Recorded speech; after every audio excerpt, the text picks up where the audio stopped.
Mars! Samahan niyo ako sa panibagong chismis ng buhay ko. Check up nga pala namin ngayon ni baby at na-late nga pala kami ng gising. Kaya ayan, nasa huli ang ating pila. Alas 8 na nga kami nakarating dyan sa center. Kaya inaasahan ko talaga na madaming buntis na mas nauna sa akin. Sa mga oras na ito ay tinawag na nga ako para i-check ang aking blood pressure. Hatching nga ako dyan pero pinipigilan ko lang dahil wala akong face mask. Syempre nakakahiya. Kakatuwa nga ang mga staff dito dahil napaka-maasikaso nga nila sa mga nagpapacheck up dito. At first time ko nga lang din makapagpa-check up dito sa center ng aming barangay.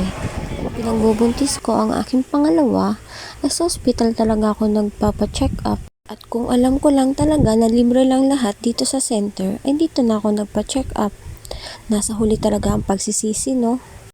At sa mga oras na ito at kinakabahan nga ako dahil hindi ko alam kung mababa ang dugo ko dahil lagi akong puyat. So far, normal naman ang aking blood pressure. Okay talaga na umiinom ka ng Sulfate para sa dugo. At ito na nga ang aking pinakahihintay. Ang maririnig ko na naman ang heartbeat ng aking baby. Mga mahanap ni doktora, yung heartbeat ni baby, tulog pa ata siya.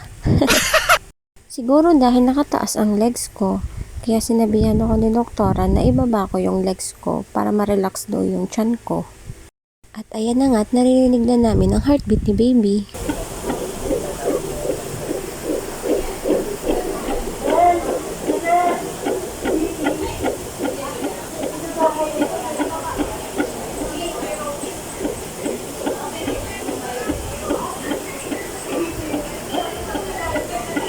Hindi ka na nga din pala mamomblema sa mga vitamins dahil libre na din nga pala sa center. Sa mga oras na to ay nag-aantay ako na tawagin ako ni doktora dahil magpapakuna daw ako sa Hepa B.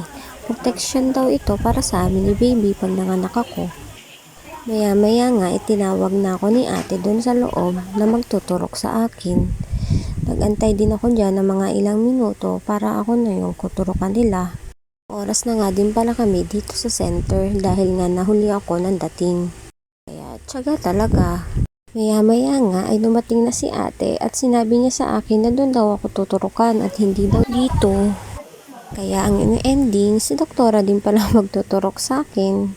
Oras na to, kabado ko 360. Ako matapang at hindi ko pinapahalatan, hindi ko kaya.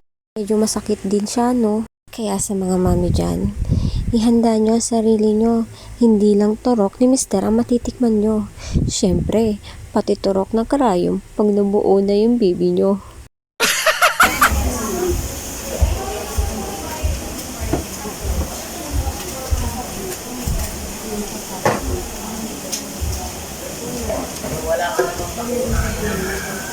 Pero, hindi ka pa nabakunahan ng tetanus?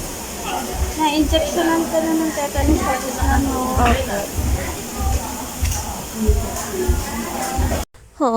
Makapigil hininga talaga. Medyo masakit siya. Yun lang for today's video. Maraming salamat sa mga nanonood. Babush!